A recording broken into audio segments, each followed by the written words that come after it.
IST Sport.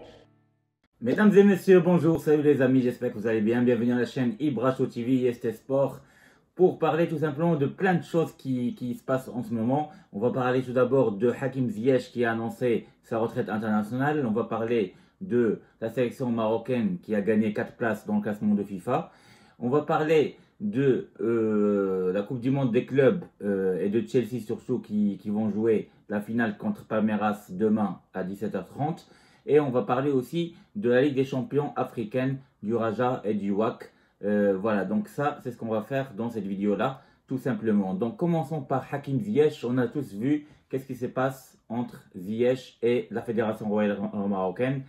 Par rapport à son annonce qui a dit, en fait, avant la demi-finale de Chelsea contre les Hilal, il a dit comme ça qu'il ne voulait plus revenir à l'équipe nationale et qu'il savait qu'est-ce qui se passait dans l'équipe nationale et que Vaïd il dit plein de mensonges, etc. Et donc tout simplement il a annoncé comme quoi il ne va plus jouer pour l'équipe nationale. Donc pour nous c'est une retraite internationale. Donc tous les Marocains, les supporters du Maroc, etc. qui adorent surtout Hakim Ziyech n'ont pas aimé ça, etc. Et pour nous c'est un joueur de football marocain normalement qui doit rester jouer pour le Maroc. Et ça veut dire que ce qui se passe là dans la section marocaine c'est grave. Et ça c'est vraiment depuis l'arrivée de Vaïd à Loïzic. Tout simplement, d'après ce qu'on a compris, c'est que même l'ami de Hakim Ziyech, il a dit comme quoi Ziyech, il adore son pays et qu'il n'a pas compris que pourquoi Vaïd, pendant même pas 4 matchs d'affilée, jamais il a mis 8 joueurs, le même 8 joueurs, même pas 8 joueurs qui peuvent jouer en même temps. C'est-à-dire à chaque fois, il change d'équipe dans chaque match. Et c'est ce on le sait très bien. Nous, on a vu que Vaïd, ça fait 2 ans et demi qu'il travaille sur la sélection et jamais on a eu une équipe stable et fluide et il n'y a pas de, voilà, il n'y a pas une vraie équipe, voilà, avec les cadres qui jouent tout le temps. Au moins 8 joueurs stables, non, on ne le sait pas. À chaque fois, il change, il fait que des changements et on l'a vu, à cause de ça, on a perdu aussi en Coupe d'Afrique parce que s'il avait gardé au moins l'équipe qui gagnait contre Malawi, on aurait pu faire quelque chose contre l'Égypte. Donc voilà, donc Ziyech, il a des problèmes avec Vaïd, il lui reproche des choses, mais apparemment il lui a même pas dit ça, il lui a dit juste, il a peut-être parlé par rapport, il lui a posé la question par rapport à son ami Mezraoui, est-ce qu'il va jouer ou pas, et Vaïd il a mal pris cette chose-là, et donc Vaïd a force de nous dire que c'est des problèmes de je sais pas quoi, de le fait que il n'est pas rigoureux dans son travail avec l'équipe nationale, etc., etc., bah je pense que c'est que des mensonges parce que tout simplement Hakim Ziyech, quand il jouait à l'Ajax Amsterdam, un des clubs les plus mythiques aux Pays-Bas, c'est là où il y a la rigueur vraiment à 100% et il n'a jamais eu de problème, que ce soit technique ou avec les coachs aux Pays-Bas. À Chelsea, malgré la rigueur de Tuchel, et il le mettait souvent en remplaçant au début quand il n'avait pas la forme physique, bah, il ne disait rien et pourtant maintenant il a retrouvé sa place de titulaire pendant les 10 derniers matchs, il est en top forme et comme par hasard Vaïd il n'arrête pas de dire ça à chaque fois et on a compris quand Vaïd est sorti dans son interview comme quoi il reste têtu malgré sa défaite et ses mauvais choix, comme quoi c'est lui qui a raison et comme quoi voilà il va pas appeler Ziyech, il va pas aller vers lui. Donc Ziyech, tout simplement, il était énervé par rapport à son l'interview de Vaïd et il est sorti, il a dit voilà, il veut plus revenir à l'équipe nationale.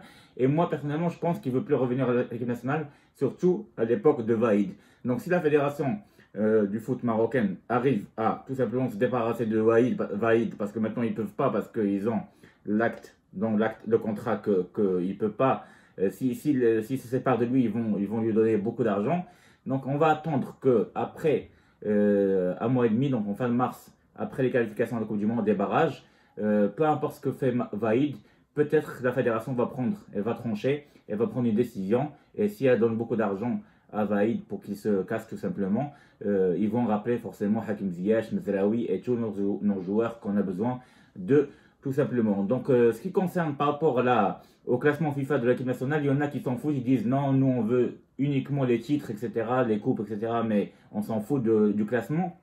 Je suis pas d'accord, c'est vrai qu'on a besoin des titres, c'est clair et net, tout le monde a envie que son équipe nationale gagne des titres. Mais le classement FIFA est très intéressant, surtout déjà pour voir et pouvoir te comparer par rapport aux autres nations de football mondial, où est-ce que tu en es par rapport à ton niveau, etc.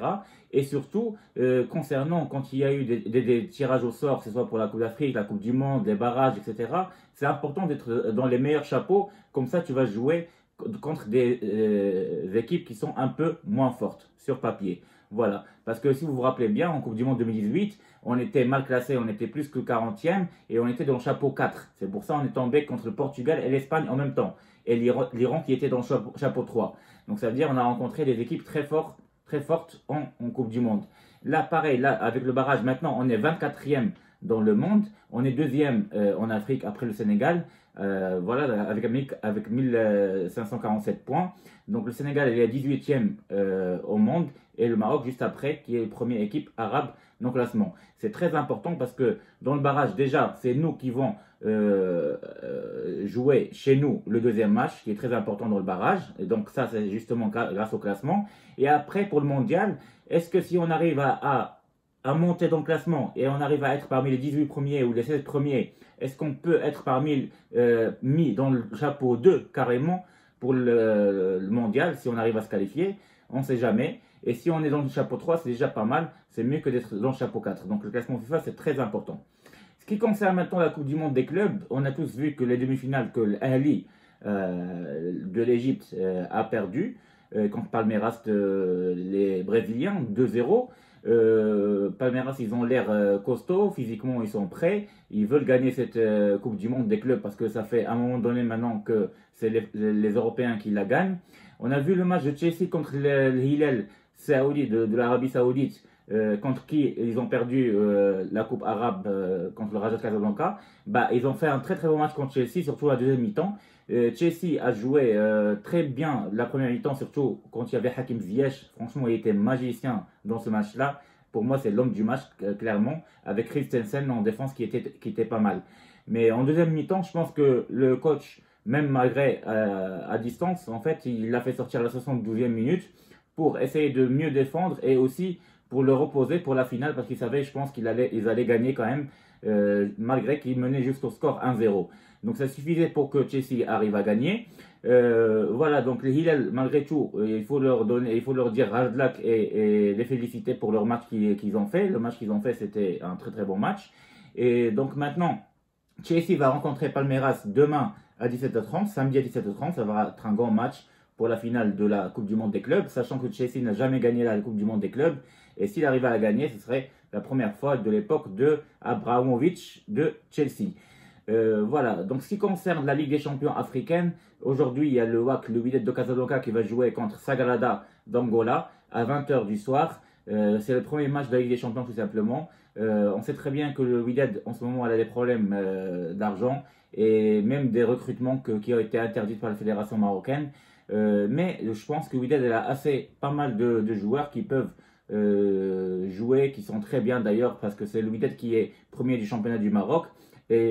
Et avec le joueur Mbenza devant, etc., je pense qu'ils sont capables de gagner ce match-là, même s'ils le jouent à l'extérieur, sans problème. Et j'espère que l'Ouest va gagner quand même, parce que c'est un très bon match qui est de test et important.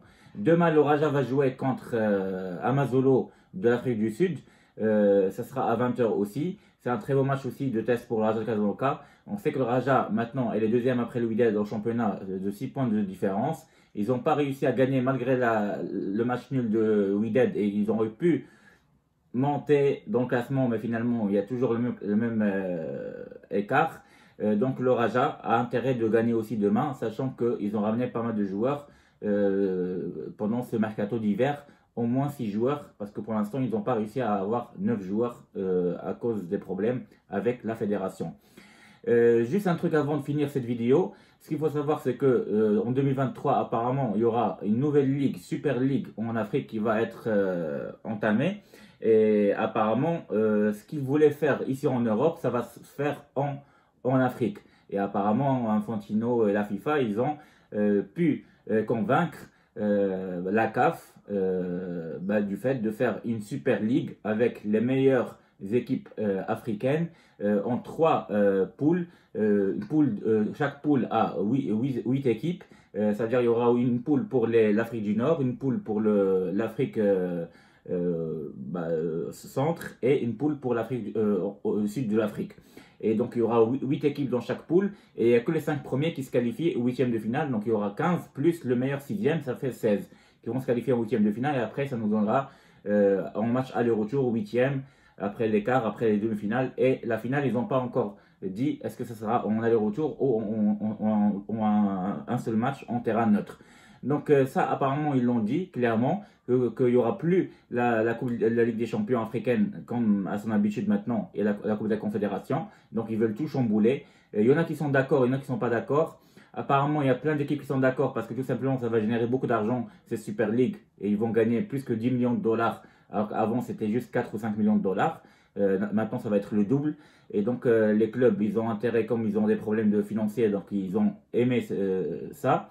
Et il y en a qui sont contre le principe parce que tout simplement, les petites équipes ils vont plus jouer ces Super League entre parenthèses parce qu'apparemment il faut être une équipe connue avec avoir aussi une équipe féminine, avoir tous les stades et les niveaux des équipes en dessous, que ce soit les juniors, les enfants, etc. Bref, ça va créer beaucoup de problèmes et apparemment le Raja, le Ali et le Taraji de l'Espérance de Tunis ne sont pas d'accord pour cette ligue, Super League.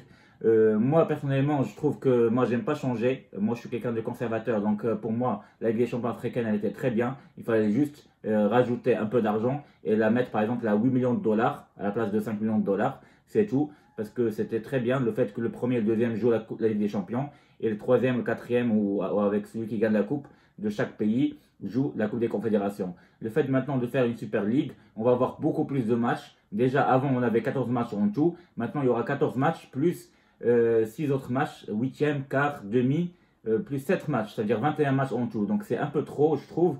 Et en plus, ça va tout simplement négliger et dénigrer les petites équipes qui n'ont pas beaucoup de matériel et d'argent. Donc je trouve ça, c'est le sport normalement, le foot en général, normalement, il doit avoir une équité et tout simplement de l'égalité entre les petits clubs et les grands clubs. Maintenant, mettre juste les grands clubs en Super League, je trouve ça franchement un peu dénigrant pour le monde entier et pour les petits clubs. Voilà, donc je vous ai tout donné, les informations en ce moment donc de cette vidéo-là. J'espère que vous allez aimer. N'hésitez pas de liker comme d'habitude et de partager et de me soutenir. Je vous dis à très bientôt les amis. Merci et au revoir.